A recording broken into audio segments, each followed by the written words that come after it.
Yo, what's going on, you guys? It's your boy Devon Terrell in raw form, and welcome to another Help Me Devon raw tutorial. And today, in this tutorial, I'll be showing you guys how I like to lift the energy in my mixes. Let's get right to it. Okay, so this is a song of mine called Thank My Exes, not available on streaming platforms as of March 22nd, 2020. And basically, what I'm going to do is I'm going to play you the instruments of the song. So that means I'm going to mute the kick, the snare, all of those instruments as far as the drums is concerned and the vocals. And what I'm going to do is I'm just going to focus on the instruments and I'm going to A/B. So I'm going to show you it without the trick and with the trick. Listen closely. I'm going to keep muting and unmuting the trick that I have. So first, without muted. So watch this little M right here as I click it on and off.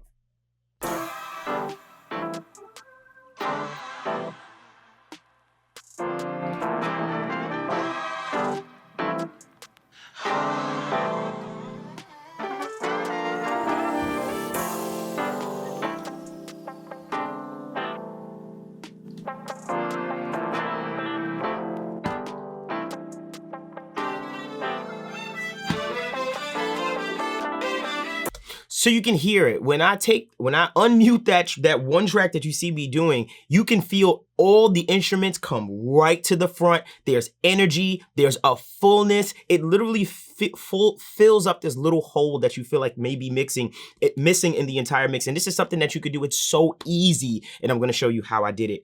Check this out. Okay. So the technique that I'm using is a technique that I pray all of you guys are using on a daily basis in your mix, and that's parallel compression. Now, this is something that I've taken from my other tutorials as far as parallel compression, this technique, and one day I had an epiphany. I said, you know, I use parallel compression a lot on my vocals and kicks and all this stuff, but what about just solely the instrumentation section as far as the violins, the guitars, the pianos, all of that stuff, even the sound effects, taking those, parallel compressing those and literally mixing that in with the original mix. And it's an incredible, it literally has brought such a life to my mix. I'm gonna show you exactly how I did this. Let's go back into the session. Okay, so long story short, the way I set it up is, you analyze all of the instruments that are instruments solely. So you'll see right here, if you look at my words as far as what I have named for these tracks, I have guitar, guitar 2, piano, organ, choir, which is more of an instrument in this song more than it is a vocal. That's why it's there. Piano, trombone, violin, effects, the vinyl crackly sound that you see there, even those things. So I put everything into this bus. I bus everything out from all of these instruments into one bus. So I come right over here, for instance, to the guitar track, and I create a send. Now you should be able to create a send in all of your DAWs from whatever you're using, but Pro Tools, of course, what we're using. If you look closely, I have it cranked to 0. Now, this is very important, what I want you to understand when we're doing this. This button right here that says pre, when it's engaged, it's on pre. When it's not engaged, it's post. Now, what does this mean, right?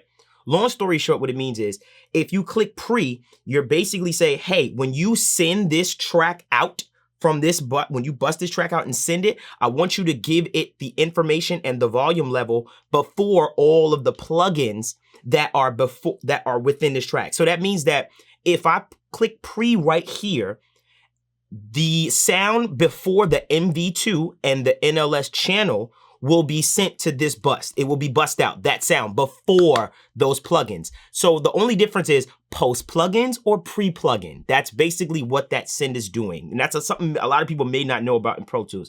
So why does this even matter? When I turn it to post, which is when it's off, when I turn pre off, when I turn it to post, basically I'm saying, hey, do this post my plugins so that my mix isn't disrupted. So literally the bus sound that is coming out as I put this along all of these tracks, it's at 0. That's basically me saying, I want you to send all of these tracks up at 0. All of these tracks have different volumes and it's all being bussed out as the same mix. Stay with me. I promise this makes sense. Okay. So long story short, the only reason why I do it post fader with the sends is because I don't want it to change the mix when I take this to the parallel compression bus that I'm about to take it in. So once you've done that and you bust all your tracks out to one bus, let me show you the bus now. So this is the parallel compression bus that I have. And of course, if you don't know, I always use the NLS channel across my entire channel strip. I'll leave a description in the bio as far as a tutorial about why I use this for analog saturation. Long story, all good. But what we need to do, you don't have to use the NLS channel. You're gonna use, I like the 1176, the CLA 76. And I'm gonna tell you why I like it for parallel compression, especially. There's a little function on here that says all. And basically what the all function is it's higher than 4, it's higher than 8, it's higher than 12, it's higher than 20, it's like 50-to-1 ratio, and that's where it's gonna give you basically like a limiter. That's basically what it is. So if you don't have a compressor, you can kind of go to a limiter to kind of get this effect, but the reason why I like this is because I can control the attack and release, which with some limiters, you don't have that. So this is why I like this one, but it has a very particular sound. A lot of parallel compression, I like to use the CLA 76 because it's just awesome. So I click the all function, which makes the ratio extremely hard. Okay. So now that I've done that, I like to put my parallel compressor extremely fast, all the way as fast as it can, because I want to chop, I want to cut those peaks. I basically want to create a smashed, smushed signal. I don't want anything. And then I put the release to medium. So basically I'm just getting a brick of audio. It's taking the loudest sound, bringing it closer to the quietest sound. So this quiet sound is gonna get raised up and that loud sound is gonna get brought down. So now I'm gonna have a more concise audio file that's smashed, and we're doing this to the instruments. We're gonna take that and we're gonna blend it in to our instruments that we had bust out to it. So let's take a look. I'm gonna do a little bit of an extreme move with it, and then we'll go from there. So I had it at 31.3 before, so okay, cool. So let's turn this all the way down, right? This is the bust that all of these tracks are being bust out to, and I'm gonna turn it up, and I'm gonna go extreme, and I'm going to put it back to where I had it before, but this is how it'll go. So check this out, listen close.